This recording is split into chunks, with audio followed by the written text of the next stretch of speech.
네, 오늘 오전도 그렇고 오후도 그렇고 변화가 있어요. 특별히 찬양단 쪽에 좀 변화가 있었어요. 그죠? 예, 풍성하게 찬양단에 또 새로운 멤버들이 들어오니까 좀 더 풍성해지는 것 같아요. 기존의 멤버의 그 돌 위에 돌을 쌓으면서 집이 지어져 가듯 우리 찬양단에 찬양단한테 도우니까 더 풍성한 것 같고, 특별히 원래 섬김의 주일 때는 우리 3040 분들 이음 공동체는 따로 모이는데, 오늘은 함께 이웃을 섬기는 일에 동참하는 주간이라 함께 와서 또 찬양도 해서 너무 감사를 드립니다. 무더위가 시작되었죠. 오늘 본문은 우리가 익히 잘하는 말씀인데, 오늘 본문은 예수님이 우리를 향하여 부르시는 초대의 말씀이면서 동시에 사랑의 선포입니다. 수고하고 무거운 짐진 자들아 다 내게로 오라, 내가 너희를 쉬게 하리라. 사람이 사람을 초대할 때 각 문화와 사람에 따라서 초대하는 사람은 초대자에게 기대하는 것이 있어요. 조건이 있다는 얘기예요. 초대는 아무나 하는 게 아닙니다. 우리가 누군가를 초대하고 만날 때 각 문화마다 초대하는 것이 다른데, 예수님께서 수고하고 무거운 짐진 자라 다 내게로 오라 라는 말씀이 처음 들려질 때 유대인들은 이 말을 어떻게 들었을까 한번 생각해 봅니다. 당시 문화를 한번 생각해 보면, 로마의 문화권 안에서는 주인이 누군가를 초대할 때는 그 초대가 무슨 의미가 있냐 하면 상호주의 원칙에 있어요. 내가 누군가를 초대하면 그는 초대하는 그 사람은 나에게 뭔가 대가를 지불할 자격이 있는 사람만 초대를 해요. 그래서 어떤 사람을 초대할 때 내가 널 초대했으니 이제 너는 나의 속한 사람이 된다. 이제 너는 나의 라인에 탔다. 그러니 이제 나의 말을 잘 듣고 너는 이제 내 뜻대로 행하고, 그러면 내가 너를 보호해 주겠다. 이런 뜻도 있고요.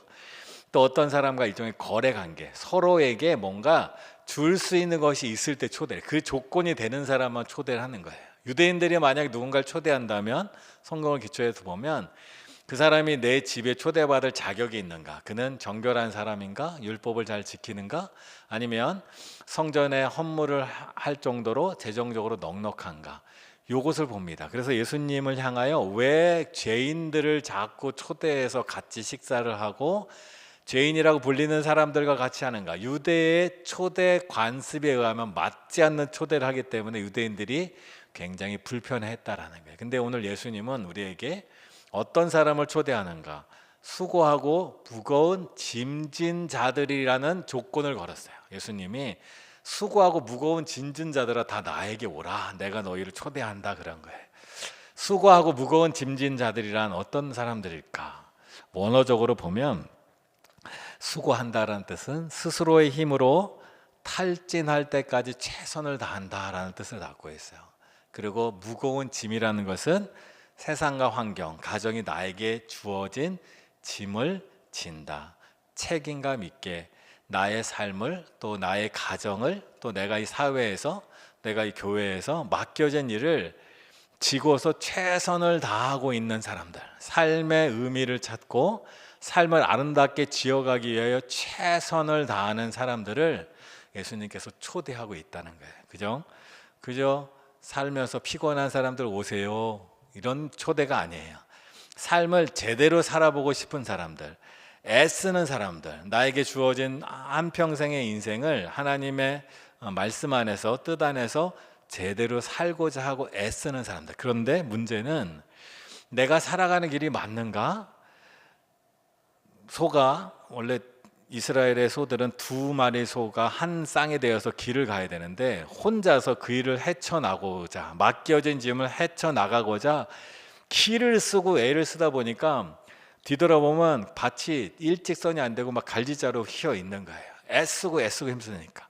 어떻게든 살아보겠다고 애쓰는 사람들, 최선을 다하는 사람들, 버겁고 힘들고 피곤한 삶이지만 그래도 내가 안 하면 어떻게 하나 하는 마음으로 애쓰는 사람들을 향하여 주님께서 그런 이들을 나에게 와라 라고 말하는 거예요. 그러면서 예수님이 내가 그 멍에를 함께 져주겠다, 그리고 나에게 배워라, 그러면 내가 그 당신들이 살고자 하는 삶의 의미를 찾고 삶에 맡겨진 책임을 제대로 지면서 살고자 하는 그 목적을 이룰 수 있도록 내가 너희를 가르쳐 주겠다, 인도해 주겠다라는 뜻입니다. 그래서 우리에게 우리는 각자 태어나는 삶의 자리가 다르고 가진 것이 달라요. 세상은 그것을 우리를 비교하지만 하나님은 우리의 마음들을 다 아세요. 그래서 내가 삶의 자리가 어떻든지, 내가 부유하든지 가난하든지, 내가 많이 배웠든지 못 배웠든지 각자 삶의 자리에서, 그래서 내가 이 땅을 살면서 의미 있는 존재로 살고 싶고자 하는 마음들이 우리 안에 있습니다. 건강한 마음들입니다. 그 건강한 마음들을 가지고 삶을 어떻게든 성실하게 해보겠다고 애쓰는 사람들을 주님께서 부르셔서 우리에게 그 길을 알려주고 함께 그 짐을 지어가겠다는 하나님의 사랑이 담긴 초대입니다. 주님 안에 있으면 우리의 인생이 제대로 완성될 거라는 거예요. 그리고 또 주님은 이렇게 우리를 초대했듯이 우리 또한 이웃들을 그렇게 초대하길 원하는 거예요. 그래서 우리가 이웃을 향하여 나아가는, 섬김을 향하여 나가는 겁니다. 나가서, 오늘 우리가 나가서 공원을 다니거나 또는 바닷가를 다니면서 뭐 떨어진 담배꽁초를 줍거나 쓰레기를 주세요. 이것이 그들에게 무슨 의미일까? 그 자리에 앉는 사람에게 어떤 의미일까? 아마 세상 사람들은 일주일의 삶을, 고달플 삶을 살다가 오늘 하루, 우리는 예배드리며 하나님 안에서, 은혜 안에서 회복을 경험하지만 그들은 아직 회복을 경험하지 못해서 낚시를 하며 바닷가에서 산책을 하며 수영을 하며 가족들과 즐거운 시간을 보내며 어떻게 하든 자신의 삶을 헤쳐나가고자 하는, 다시 힘을 내서 내일 다시 일터로 나가고자 하는 회복을 원해서 오는 거예요. 우리가 가서 그곳에 이제 담배꽁초를 하나를 줄므로 인하여 그들에게 우리는 응원의 메시지를 던지는 겁니다. 반대로 한번 생각해요. 이렇게 생각해 봐요.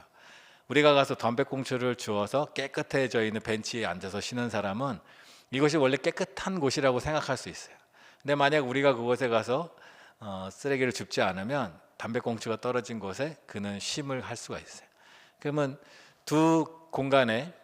같은 공간에 참 두 가지 환경 속에서 있을 때 주변에 더러운 곳에서 쉬면 우리의 마음이 어떨까? 또 깨끗한 곳에서 쉬면 우리의 마음이 어떨까? 자신들은 알지 못하지만 자신들은 아마 왜 이곳이 이렇게 깨끗한 거지? 아니면 관심도 없을지도 몰라요. 그러나 우리는 예수님의 이 마음을, 수고하고 무거운 짐 자들을 초청해서 삶을 이어갈 수 있도록 새로운 힘을 주고 길을 인도해 주고 함께 그 짐을 지는 그 마음으로 우리가 당신들의 삶을 응원합니다. 이곳에서 잠시 쉬어가지만 깨끗한 곳에서 바다를 바라보며 바람을 쐬며 또는 가족들과 함께 마음을 회복하시고 다시 삶의 길로 가십시오. 그것이 바로 주님께서 우리를 향한 마음이고 우리 또한 당신들을 향한 마음입니다. 그런 마음으로 우리가 나가는 겁니다. 그래서 우리가 가서 쓰레기를 주울 때 이 거리를 지나가는 이들의 마음이 회복되기를, 새로운 힘을 얻기를, 그리고 그들이 정말로 우리를 초청하시는 예수님을 알아가기를 하나, 그런 마음으로 기도하면서 죽고 기도하면서 그들을 응원하는 마음으로 우리가 봉사하고 나아가면 하나님께서 그 마음을 알아서 그들의 영혼 가운데 그들은 알지 못하지만 작은 파장들이 일어나고 그 파장들이 커져서 그들의 마음을 움직이고 그들의 발걸음을 움직이면 주님 앞에로 분명히 나갈 것을 우리는 또한 믿는 것입니다. 그래서 오늘 주님께서 열심히 살고자 하는 우리의 삶, 이 땅에서 하나님의 뜻 안에서 살고자 하는 우리의 삶을 응원하듯이 우리 또한 이웃, 아직 하나님을 알지 못하는 이들이라 할지라도 응원하는 마음으로 섬기고 나가고 그 주님이 우리를 향한 마음이, 그들을 향한 마음이 아름답게 열매 맺는 귀한 은혜가 우리에게 반드시 있을 줄 믿습니다. 오늘도 그 마음으로 함께 섬기고 나간 우리가 되기를 간절히 소원합니다.